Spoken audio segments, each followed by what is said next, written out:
Hello and welcome to the IAS academy. आज है तारीख 11 फरवरी और शुरू करते हैं फिल्म्स स्पेसिफिक करंट अफेयर का न्यूज़ डिस्कशन। हमारी पहली न्यूज़ लिथियम को लेकर है। अब आपको पता होगा कि जम्मू कश्मीर में लिथियम का एक रिजर्व पाया गया है। लगभग 59 लाख टन का जो रिजर्व है वो हमें इस लिथियम मेटल का देखने को मिला है। लगभग 5 मिलियन टन। और इस रिजर्व के बाद में इंडिया जो है थर्ड पोजीशन पे आ जाएगा लिथियम रिजर्व को लेकर। फर्स्ट में कौन है?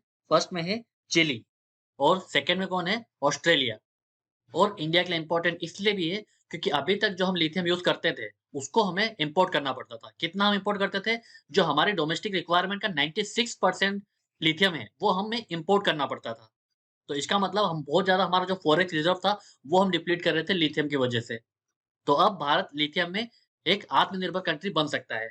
लिथियम का अंदाज़ा इस बात से लगाया जा सकता है कि जितनी भी ईवीज़ चलती हैं आज, वो सब लिथियम बैटरी पे चलती हैं। मोबाइल बैटरी, आपकी लैपटॉप की बैटरी, उन सबको बनाने में किस मेटल का यूज़ किया जाता है? उसे उसमें लिथियम का यूज़ किया जाता है। तो बेसिकली लिथियम है क्या? ये एक soft silver white alkali metal है और ये सारे मेटल में सबसे लाइटेस्ट मेटल होता है, जो सबसे हल्का मेटल होता है वो लिथियम होता है। इसके पहले ये कर्नाटक के मांड्या डिस्ट्रिक्ट में मिला था हमें। तो अगर यूपीएससी ऐसा फैक्ट पूछता है कि क्या पहली बार ऐसा लिथियम देखने को मिला भारत में? ऐसा नहीं है। पहले ये कर्नाटक के मांड्या में देखने को मिला था, बट अब इसका एक बहुत बड़ा रिजर्व है, वो हमें जम्मू कश्मीर में देखने को मिला है। जम्मू कश्मीर के रायसी डिस्ट्रिक्ट में, जहाँ पे सलाल हैमाना एरिया है। अब इसका इम्पोर्टेंस क्या है? तो अगर इसके यूज़ को देखें, तो लिथियम का 39% यूज़ बैटरीज़ बनाने में किया जाता है। उसके बाद जो ग्लास सेरामिक्स होते हैं, उसमें 24% का यूज़ किया जाता है। थोड़ा बहुत उसका लुब्रिकेंट में, रेफ्रिजरेशन में, पॉलीमर्स में, मेडिकल्स में, अदर में और मेटलर्जी में भी इसका 3% यूज़ होता है। तो आप देख सकते हो कि जो बैटरीज़ है, उसमें सबसे ज़्यादा इसका यूज़ होता है। तो आज जो हमारी ईवीज़ हैं, उसकी बैटरीज़ बनाने में लिथियम का यूज़ होता है। Gadgets like laptop, mobile phone, यहाँ पर भी इसका यूज़ ज़्यादा होता है। इसीलिए लिथियम को व्हाइट गोल्ड बोला जाता है। क्योंकि आज जितने भी हम जो भी मॉडर्न गैजेट यूज़ करते हैं, न्यू एज जो हमारे व्हीकल्स होते हैं, वो सब आज लिथियम बेस्ड हैं। तो इसीलिए किसी देश की इकोनॉमी को अगर आगे बढ़ना है, एक लीप लेना है, तो उसे लिथियम सिक्योर करना पड़ेगा। क्योंकि अगर आप चाइना जैसी होस्टाइल कंट्री पे लिथियम के लिए डिपेंडेंट होते हो, तो आप सोच सकते हो कि कभी भी हम चाइना के साथ में अगर वन ऑन वन एक क्लैश देखने को मिलता है, तो चाइना हमें डिक्लाइन कर सकता है सारे लिथियम इम्पोर्ट को। तो इससे हमारे देश की जो डोमेस्टिक मैन्युफैक्चरिंग है, ईवीज़ व्हीकल की, मोबाइल की, लैपटॉप की, वो सब धरी की धरी रह जाएगी।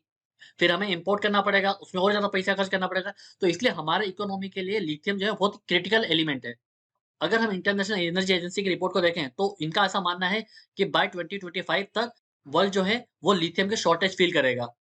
और लिथियम को लेकर प्रॉब्लम ये नहीं है कि लिथियम बहुत कम रिज़र्व में है। प्रॉब्लम इसके जो ह्यूमन रिसोर्स जो लगता है, जो उसको माइन करने में लगता है, वो एक्चुअल में कमी है। क्योंकि जो 50% से ज़्यादा जो वर्ल्ड का लिथियम डिपॉज़िट है, वो अर्जेंटीना, बोलीविया, चिली में है। बट वहाँ पे इतना ज़्यादा एक्सट्रैक्ट नहीं कर पा रहे हैं।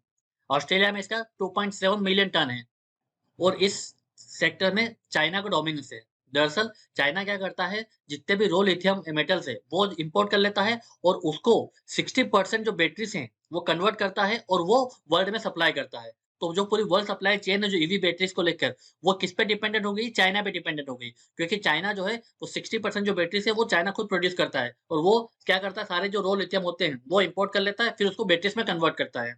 और लिथियम के अलावा इंडिया निकल, कोबाल्ट के लिए भी बहुत ज़्यादा दूसरी कंट्रीज़ पे डिपेंडेंट है। ऐसे जो क्रिटिकल मेटल्स होते हैं, उसमें इंडिया को एक आत्मनिर्भरता चाहिए ताकि वो चाइना जैसे देशों पे एटलीस्ट डिपेंडेंट ना होना पड़े। पर फिर भी यूपीएससी कभी-कभी कुछ भी पूछ लेती है कि कहाँ-कहाँ इसके रिज़र्व हो सकते हैं। तो अगर ऐसा कुछ क्वेश्चन होता है, तो आपको राजस्थान, गुजरात, उड़ीसा और छत्तीसगढ़ के बारे में पता होना चाहिए। बहुत ही इनसिग्निफिकेंट अमाउंट में रिज़र्व है, बट ये रिज़र्व ज़रूर है। अब चूँकि लिथियम बहुत ज़्यादा न्यूज़ में है, जम्मू कश्मीर मिला है, तो ऑब्वियस सी बात है यूपीएससी इस पर क्वेश्चन पूछ सकती है, तो हमें पता होना चाहिए। अब चलते हैं आगे। हमारी अगली न्यूज़ मोमेंट मैग्नीट्यूड स्केल को लेकर है।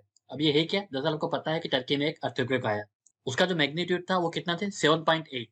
और ये जो 7.8 है, ये किस स्केल पे मापा गया था? ये मोमेंट मैग्नीट्यूड स्केल पे मापा गया था। जनरली जब अर्थक्वेक आता है, तो हम किस स्केल पे मापते हैं? इसे रिक्टर स्केल पे मापते हैं, जिसे चार्ल्स फ्रांसिस रिक्टर ने 1935 में डेवलप किया था। ये एक टाइप का लॉगरिथमिक स्केल होता है, जिसमें क्या होता है कि एक स्टेप जो होता है, वो अपने प्रीवियस स्टेप से 10 टाइम्स ज़्यादा हाई होता है। अगर 6 मैग्नीट्यूड का अर्थक्वेक आता है, तो जो जब 7 मैग्नीट्यूड का अर्थक्वेक आएगा, तो 6 मैग्नीट्यूड से 10 टाइम्स ज़्यादा पावरफुल होगा वो अर्थक्वेक। तो ऐसे ये रिक्टर स्केल काम करती है।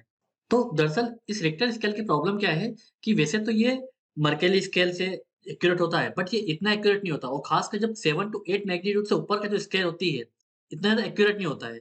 तो यहीं पे जो मोमेंट मैग्नीट्यूड स्केल है, ये अर्थक्वेक की सिस्मिक एक्टिविटी को एग्जैक्टली मेजर करता है ये। और अगर आपको 10 से ऊपर का मेजर करना है, तो जो रिक्टर स्केल है वो तो सिर्फ 10 मैग्नीट्यूड तक ही मेजर करता है। बट जो मोमेंट मैग्नीट्यूड स्केल है, ये 10 के अबव तक भी जाता है और ये इन्फिनिटी तक जाता है। इसकी कोई अबव रेंज नहीं होती है। तो यहाँ पर हमें डिफरेंस समझना होगा रिक्टर स्केल का और मोमेंट मैग्नीट्यूड स्केल का। यूपीएससी ऐसे क्वेश्चन जनरली पूछ लेती है। इसका मतलब जो रिक्टर स्केल है वो 10 के अबव मेजर नहीं करता है। जो मोमेंट मैग्नीट्यूड स्केल है वो 10 के अबव भी जो मैग्नीट्यूड होते हैं अर्थक्वेक के, उसको वो मेजर कर सकता है। ये स्केल दरअसल जो टोटल एनर्जी रिलीज हुई है उसे ये मेजर करता है। इसलिए इसका जो एस्टिमेट होता है वो थोड़ा एक्यूरेट होता है। और ये सिस्मिक एक्टिविटी को मेजर करने के लिए रिक्टर स्केल से ज्यादा वेरिएबल यूज करता है, जैसे कि सिस्मिक मोमेंट, ताकि जो एग्जैक्ट एनर्जी जो फॉल्ट से जो रिलीज हुई है। अब यहाँ पे मोमेंट का मतलब क्या होता है? मोमेंट का मतलब होता है उस पर्टिकुलर फॉल्ट से जो डिस्टेंस क्रिएट हुई है, ठीक है, उस डिस्टेंस को क्रिएट करने में जितना फोर्स लगा है उसके प्रोडक्ट को हम मोमेंट बोलते हैं। और ये मोमेंट मैग्नीट्यूड स्केल है वो इसी चीज को मेजर करती है। तो ये न्यूज़ हमारी मोमेंट मैग्नीट्यूड स्केल को लेके हो गई। टर्की में 20,000 से ज़्यादा लोगों की जो जान जा चुकी है, तो ऑब्वियस सी बात है यूपीएससी प्रीलिम्स या मेंस में अर्थक्वेक को लेकर क्वेश्चन पूछ सकते हैं, तो हमें पता होना चाहिए। अब चलते हैं आगे। हमारी अगली न्यूज़ एक्सरसाइज तर्कश को लेकर है। अब ये जो एक्सरसाइज तर्कश है, वो किनके बीच में होती है? ये नेशनल सिक्योरिटी गार्ड जो हमारे एनर्जी फोर्स होती है इंडिया की, और जो यूनाइटेड स्टेट्स अमेरिका की स्पेशल ऑपरेशन फोर्स होती है एसओएफ, उनके बीच की एक्सरसाइज तर्कश एक्सरसाइज होती है। ये अभी कहाँ पर हो रही है? ये इंडिया के चेन्नई में ये एक्सरसाइज हो रही है। और यहाँ पर हमें एक फैक्ट याद रखने की जरूरत है कि इस बार जो एक्सरसाइज हो रही है, उसमें इस बार chemical, biological, radiological and nuclear weapons को लेकर भी इसका ड्रिल किया जा रहा है। मतलब अगर कोई टेररिस्ट एक्टिविटी होती है या कोई terror group in chemical, biological, radiological और न्यूक्लियर वेपन्स का यूज करता है, तो कैसे उनके टेरर थ्रेट को एलिमिनेट करना है, उसका एक्सरसाइज इस एक्सरसाइज तर्कश में किया जा रहा है। इस एक्सरसाइज का मेन ऑब्जेक्टिव क्या होता है कि न्यूट्रलाइज करना टेररिस्ट को, साथ ही साथ जो केमिकल वेपन्स वो जो टेररिस्ट यूज करते हैं उन्हें डीएक्टिवेट करना और होस्टेज को सेफली छुड़वाना। तो ये उनके प्राइमरी एम है। हमें ये पता होना चाहिए कि जो chemical, biological, radiological and nuclear weapons होते हैं, उन्हें वेपन्स ऑफ मास डिस्ट्रक्शन माना जाता है। ठीक है? जैसा कि सीरिया में हमें देखने को मिला था, कई जगह बायोलॉजिकल जो गैसेस यूज़ हुई थी, लोगों को खत्म करने के लिए, यहाँ तक कि जो स्टेट जो गवर्नमेंट थी, उसके ऊपर ये एक्यूज़ेशन था कि उसने बायोलॉजिकल वेपन्स का यूज़ किया, केमिकल वेपन का यूज़ किया है।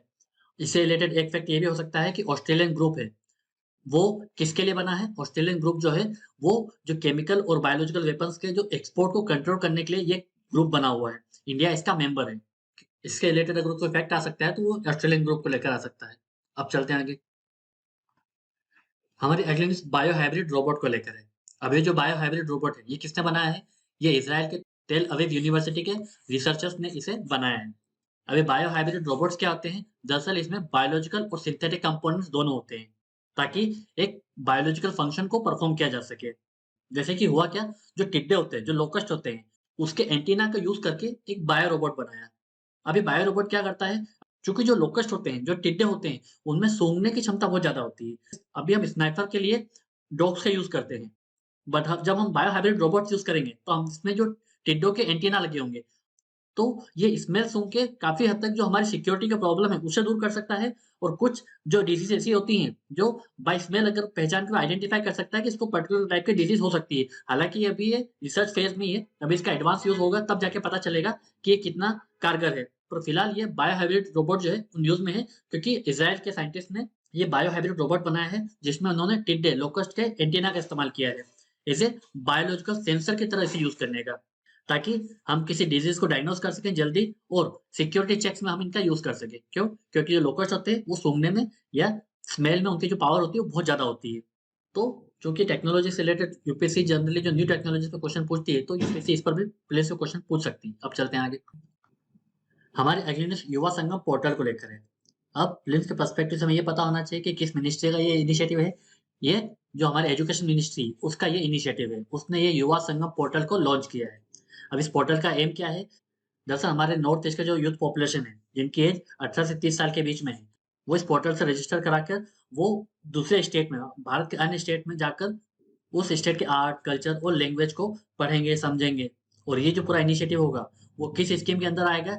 एक भारत श्रेष्ठ भारत के अंदर आएगा, जिसमें हमारे देश को कल्चरली इंटीग्रेट करने की कोशिश है। इस स्कीम को लॉन्च किया था हमारे प्राइम मिनिस्टर ऑफ इंडिया ने। इसका सिग्निफिकेंस क्या है कि जो हमारे जो नॉर्थ ईस्ट के जो युवा होते हैं, जो यूथ पॉपुलेशन होती है, दरअसल आइसोलेटेड फील करती है।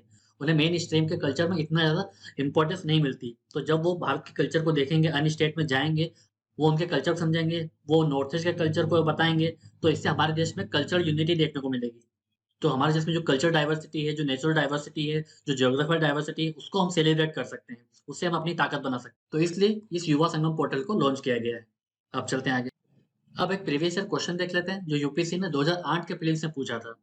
Which one of the following pairs of metals constitute the lightest metal and the heaviest metal respectively? तो इनमें से कौन सा ऐसा मेटल है जो सबसे ज्यादा हल्का है, लाइटेस्ट है, और साथ ही साथ कौन सा ऐसा भी मेटल है जो सबसे ज्यादा हेवीएस्ट है, जो भारी है? तो इनमें से कौन सा वो पेयर है?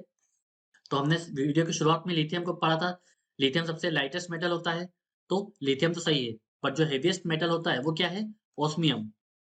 तो इसलिए आंसर क्या हो जाएगा? बी। दरअसल पर्टिकुलर मेटल का जो वेट होता है वो उसके एटॉमिक नंबर पर डिपेंड करता है। तो जो ऑस्मियम का जो एटॉमिक नंबर होता है वो कितना है? 76। तो अगर किसी मेटल का एटॉमिक नंबर ज़्यादा होगा तो उसका वेट भी ज़्यादा होगा। और लिथियम का एटॉमिक नंबर क्या है? 3। इसका मतलब इसका जो वेट है वो कम है। इसलिए ये वर्ल्ड का लाइटेस्ट मेटल होता है, और जो ऑस्मियम होता है वो वर्ल्ड का हेवीएस्ट मेटल है। अब लिथियम पर क्वेश्चन आ सकता है, क्योंकि हमने पढ़ा है कि जम्मू कश्मीर में बहुत ज़्यादा इसके डिपॉज़िट देखने को मिले हैं। तो लिथियम से लेके जो बेसिक क्वेश्चन है, वो आपसे पूछे जा सकते हैं कि लिथियम एक नॉन फेरस मेटल है, एल्केलिक मेटल है, ठीक है? और इसे व्हाइट गोल्ड भी बोला जाता है। अब इसे व्हाइट गोल्ड क्यों बोला जाता है? क्योंकि इसका सिल्वर कलर का जो अपीयरेंस होता है, इस वजह से इसे व्हाइट गोल्ड भी बोला जाता है। इस वीडियो की पीडीएफ को डाउनलोड करने के लिए आप हमारे टेलीग्राम चैनल को जॉइन कर सकते हैं। ऐसे ही और करंट अफेयर के वीडियोज़ के लिए आप हमारे यूट्यूब चैनल को सब्सक्राइब कर सकते हैं। आज के वीडियो में सिर्फ इतना ही है। Thank you very much.